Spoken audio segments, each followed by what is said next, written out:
they want to know where it came from because it just didn't happen overnight.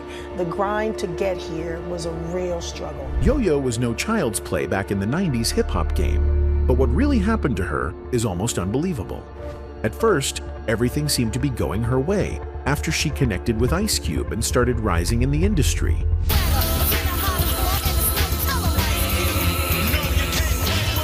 But the story started to change after word started going around about her getting involved with Tupac.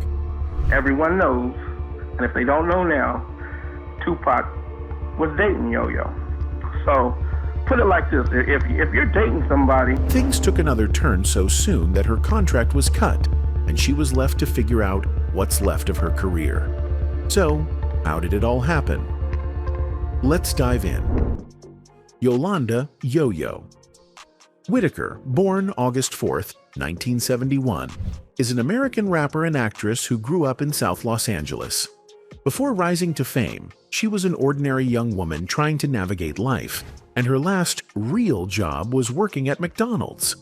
It was the kind of fast food job many teens have, but for Yoyo, it became a pivotal moment.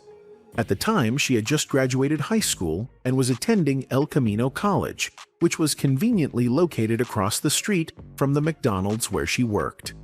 She was also active in local rap battles, often outperforming the guys. Her skills caught the attention of a mutual friend she shared with Ice Cube, which set everything in motion. After seeing her talent, Ice Cube encouraged her to take music seriously, and soon after, she was signed. So he came up to me. Well, we had a mutual friend, T-Bone, who later was a part of the lynch mob. T-Bone and I went to school together. He said Cube was leaving NWA. He's looking to start his own thing, and I was the first person he signed to his label.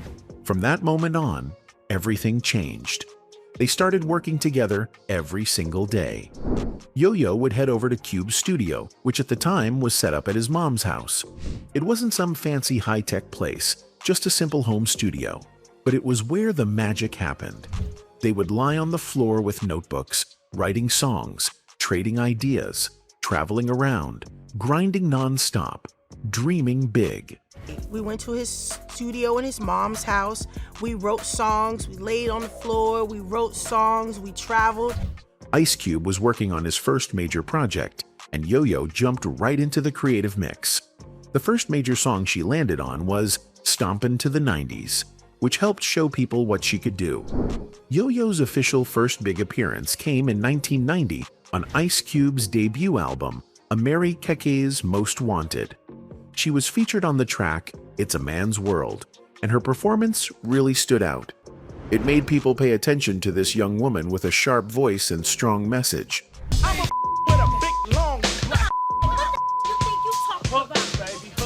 Ice Cube returned the favor the next year by appearing on her own debut single, You Can't Play With My Yo-Yo, which became one of her best-known tracks. Her first album, Make Way for the Motherlode, came out in 1991, and all the videos for its singles were directed by Okua Garrett from Power Films. In 1992, she followed up with her second album, Black Pearl. Critics loved it because it pushed positive, uplifting messages, something that wasn't common in the era of heavy gangsta rap.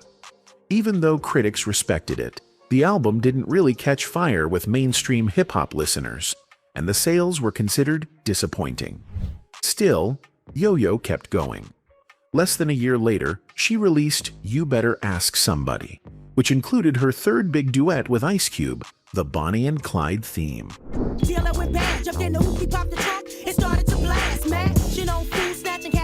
In 1994, she performed on the Arsenio Hall show, opening the show before huge acts like Naughty by Nature, A Tribe Called Quest, and Wu-Tang Clan. Around the mid-1990s, Yoyo began shifting more into acting. She appeared in the 1995 movie Panther and started getting roles on TV. She had appearances on New York Undercover and even had a recurring role on the hit sitcom Martin. Because of all that acting work, her music career slowed down for a while. It wasn't until 1996 that she came back with her fourth album, Total Control, which had a more R&B inspired and party-friendly sound. The album didn't perform as well as hoped. Its singles didn't chart high, and a lawsuit over an uncleared sample eventually caused the album to be pulled. Yo-yo in the SIX, so come and get some. Yo-yo's night. Even with those challenges, Yoyo didn't stop. She kept adding acting credits to her name in 1997 with more film roles like Trials of Life and Sprung, and appeared on TV shows like The Parenthood and The Jamie Foxx Show. In 1998, Yoyo was really trying to level up in her music career. She put together her 5th studio album, Ebony, and she wasn't doing it halfway. She was collaborating with some of the best people in hip-hop. She released 2 singles from that project, Is It Still All Good? Something's on Your Mind, and Do You Want to Ride?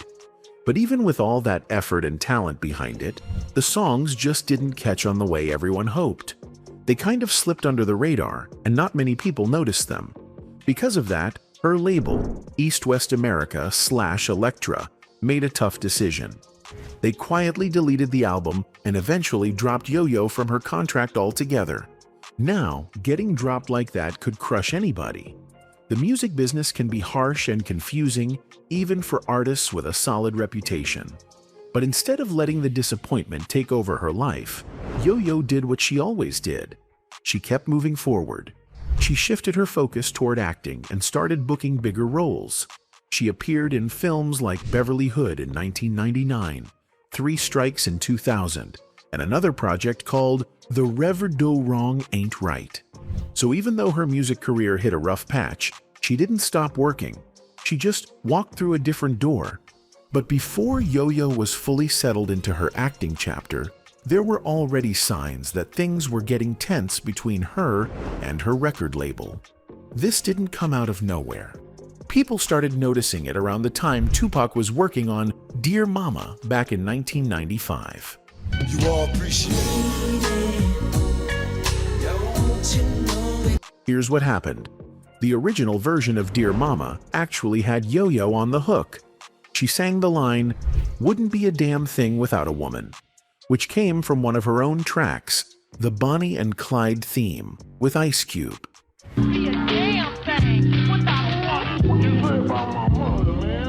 The way the sample was used sounded so natural that people in the studio said it felt like Yoyo was really there singing it. Richard Pryor's voice was also sampled on the hook, saying, "What you say about my mama, man?" And the producers added scratching around Yoyo's parts, giving the song that classic early 90s hip-hop energy. Back then, scratching and sampling were an essential part of the sound. It made records come alive. But even though Yoyo's voice fit perfectly, everything suddenly came to a stop. After the team finished piecing the track together, Tupac came into the studio, listening to the mix on a cassette. Then, he dropped the news. "We can't use the Yoyo part." At first, everyone was confused. Why not? It sounded great. Not even that. We can't even use that part. We can't use that part. Like, what you mean we can't use the part? What you talking about? What part? So we can't use the Yoyo part. Tupac explained that Patch Arn, Yoyo's manager, hadn't cleared the sample. Patch also handled a lot of Ice Cube's artists, so she had the authority to approve or reject anything involving Yoyo's vocals or lyrics. Without her approval, the sample couldn't be legally used. The whole studio felt that blow. Tupac and the team were sure the track would lose its spark without Yoyo's hook, but there was nothing they could do. That version of Dear Mama never made it to the public. Now, when it came to Ice Cube, there were definitely some egos and emotions mixed into the situation. Yoyo was signed to his label. Tupac was dating her at the time. Everyone knows, and if they don't know now, Tupac was dating Yoyo. So put it like this, if you're dating somebody... And anytime you combine business, personal relationships, and big personalities, things can get complicated fast. All of that created a messy mix of loyalty, control, and pride, which eventually meant Yoyo's voice didn't end up on the record at all. Yoyo's relationship with Tupac was something people talked about a lot. Rumors went in all directions, but she explained it in her own way. According to her, Tupac started off as a friend and became like a brother. Some people said they were in love and stayed close until the day he died, and Yo-Yo didn't deny the closeness. I jumped on a plane, flew to Vegas, and I went in there straight praying. I remember when the security came in and said that we had to leave. Pac looked me dead. They truly cared for each other.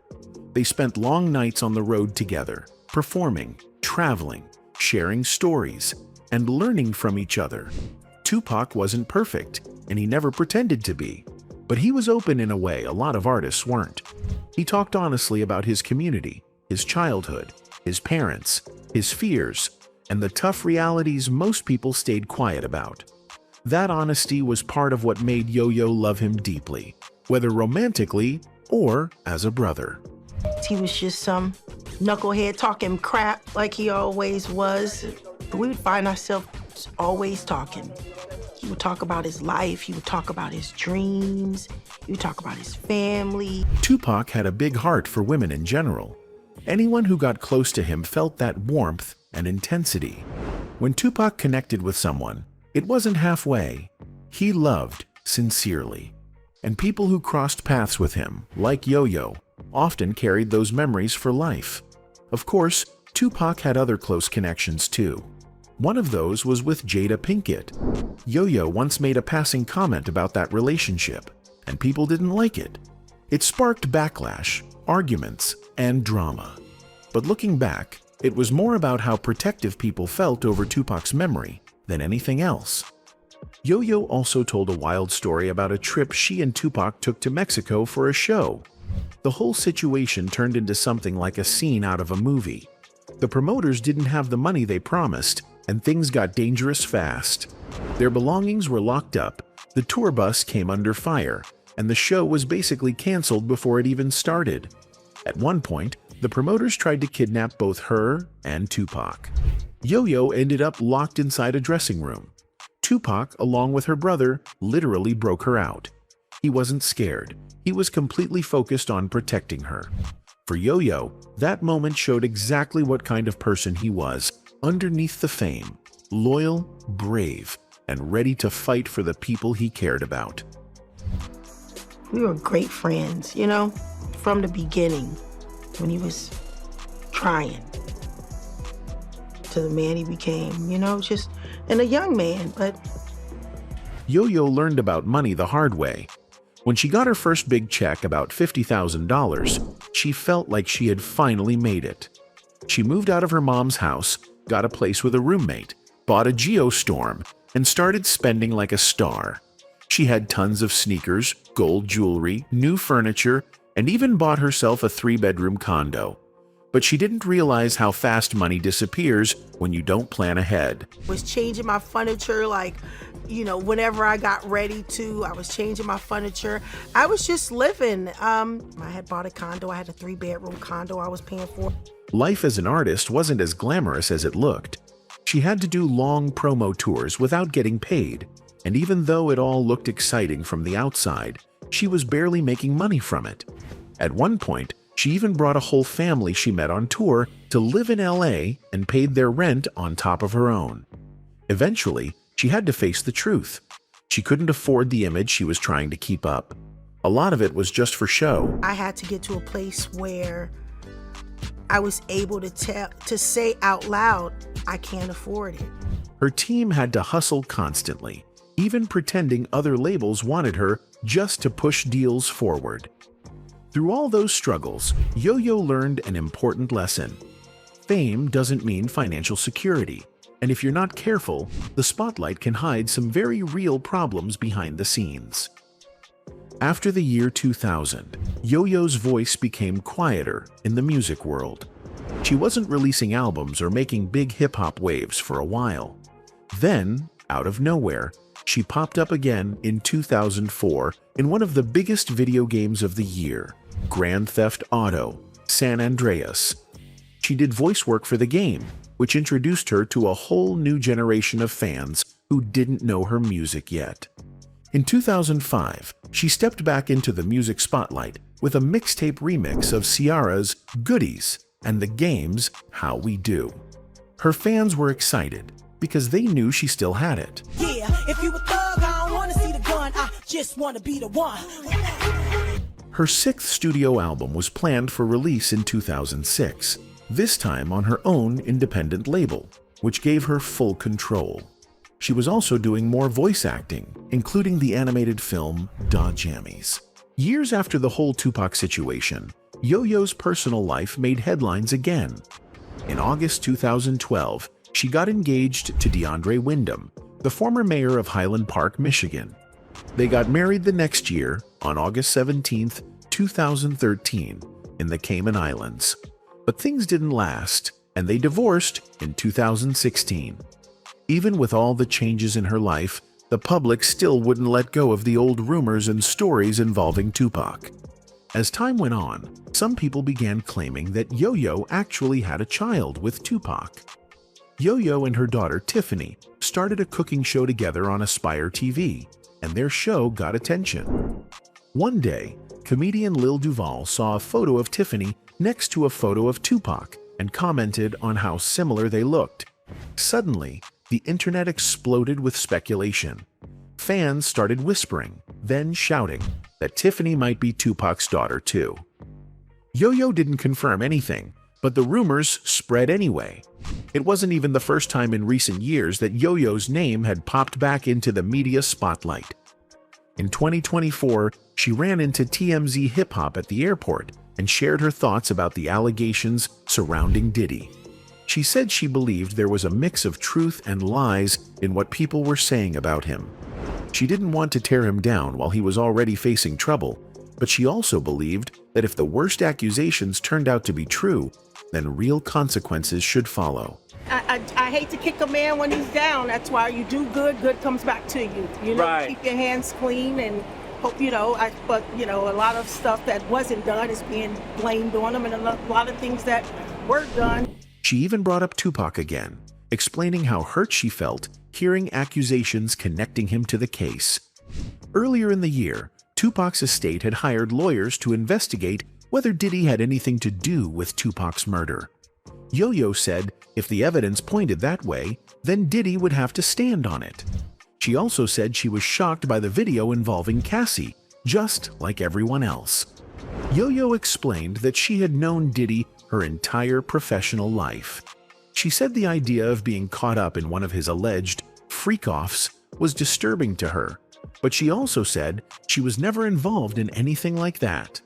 Still, hearing these stories made her reflect on the dangerous and chaotic parts of the industry she grew up in. Integrity matters. Yeah. In this industry, we know it. The same industry that built you will break you. So you can't let it go to your head. Can't let it go to your head. Just in 2019, she shared another unsettling story, this time about R. Kelly. She said she had gone to his studio in Los Angeles to listen to some new music, and she brought her daughter with her. When they got home, her daughter told her that someone had slipped her R. Kelly's phone number. That shook Yoyo. She said it made her realize that the problem with R. Kelly was bigger and deeper than people thought. Her daughter was over 21 at the time, but R. Kelly wouldn't have known that. To Yoyo, it proved that even after everything the world knew about him, the behavior was still happening. It opened her eyes in a new way.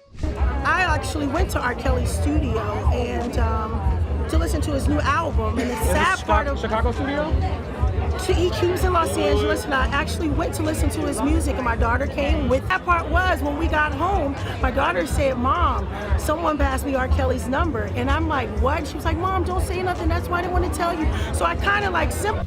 In recent times, Yoyo started the Yo-Yo School of Hip Hop because she wanted to help young people, especially kids who didn't have support.